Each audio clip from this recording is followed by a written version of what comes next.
नमस्कार, आप देख रहे हैं नई आवाज न्यूज चैनल। मैं हूं आपके साथ अंशु शर्मा। रुक करते हैं खास खबरों की ओर। प्रधानमंत्री के उत्तराखंड के दौरे से बीजेपी के तमाम नेता और सरकार बेहद उत्साहित है। उत्तराखंड में कैबिनेट मंत्री सुबोध उनियाल का कहना है, पीएम के आने से उत्तराखंड के विकास को तेजी मिलेगी। प्रधानमंत्री के दौरे से उत्तराखंड की जनता के लिए ऐतिहासिक कदम होगा। प्रधानमंत्री के जागेश्वर धाम आदि कैलाश जोली कांग जाने से उत्तराखंड के एक नए आध्यात्मिक सफर की शुरुआत हो गई है। प्रधानमंत्री नरेंद्र मोदी का उत्तराखंड से बेहद लगाव रहा है। वो जब भी उत्तराखंड आते हैं उत्तराखंड की जनता को सौगात देते हैं और इस बार भी दौरे पर उत्तराखंड की जनता को 4200 करोड़ रुपए की सौगात दी, जिससे उत्तराखंड में 23 योजनाओं का शिलान्यास किया गया। इतना ही नहीं, इस पैसे से उत्तराखंड में कई नए अस्पतालों का निर्माण, सड़कों और पुलों का निर्माण होगा। साथ ही कई ऐसे कार्यालयों का निर्माण होगा जिसकी आवश्यकता है। इसलिए प्रधानमंत्री उत्तराखंड को लेकर हमेशा संवेदनशील रहते हैं। यही नहीं, वो हर बार उत्तराखंड के बारे में यही कहते हैं, ये दशक उत्तराखंड का दशक है। शाइना प्रवीण, देहरादून। प्रधानमंत्री का उत्तराखंड का दौरा कितना उत्तराखंड वासियों के लिए अच्छा रहा है और क्या क्या सौगात उत्तराखंड वासियों को देके गए हैं प्रधानमंत्री? देखिए, निश्चित रूप से प्रधानमंत्री जब उत्तराखंड आए तो उत्तराखंड को फायदा ही हुआ है और हमें तो उन्होंने उत्तराखंड के साथ बड़ी खुले दिल के साथ, दरिया दिली के साथ यहाँ के प्रति एक जो उनके अंदर भाव है, उससे इस राज्य के विकास में बहुत महत्वपूर्ण योगदान प्रधानमंत्री जी ने किया।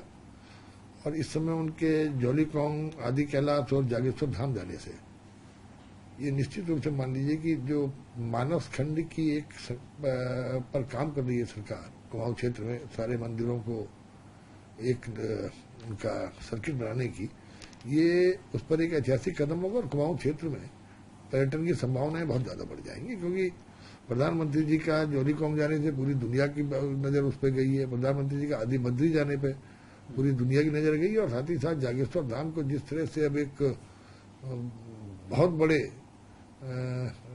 तीर्थ के रूप में केदार, जिससे बाबा केदार को केदारखंड की यात्रा के बाद प्रधानमंत्री जी ने उसको एक ऐसा स्वरूप दिया कि जो आज पूरी दुनिया के यात्री लगातार आ रहे हैं और लगातार हर वर्ष यात्रियों की संख्या बहुत बढ़ रही है।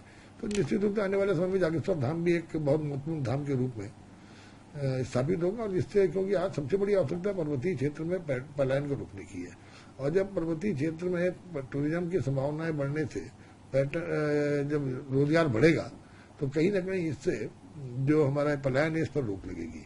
और पिथौरागढ़ में जो प्रधानमंत्री जी ने जिस तरह से उत्तराखंड के प्रति अपनी भावना दिखाई जनसभा में, उसे निश्चित मान के चलिए कि आपकी जिस तरह उन्होंने कहा था ये दशक उत्तराखंड का दशक होगा, तो प्रधानमंत्री अगर ये कहें पूरे देश के किसी राज्य को लेकर ये दशक उत्तराखंड का दशक होगा, तो ये उत्तराखंड के लिए बस तो बहुत ही सौभाग्य की बात।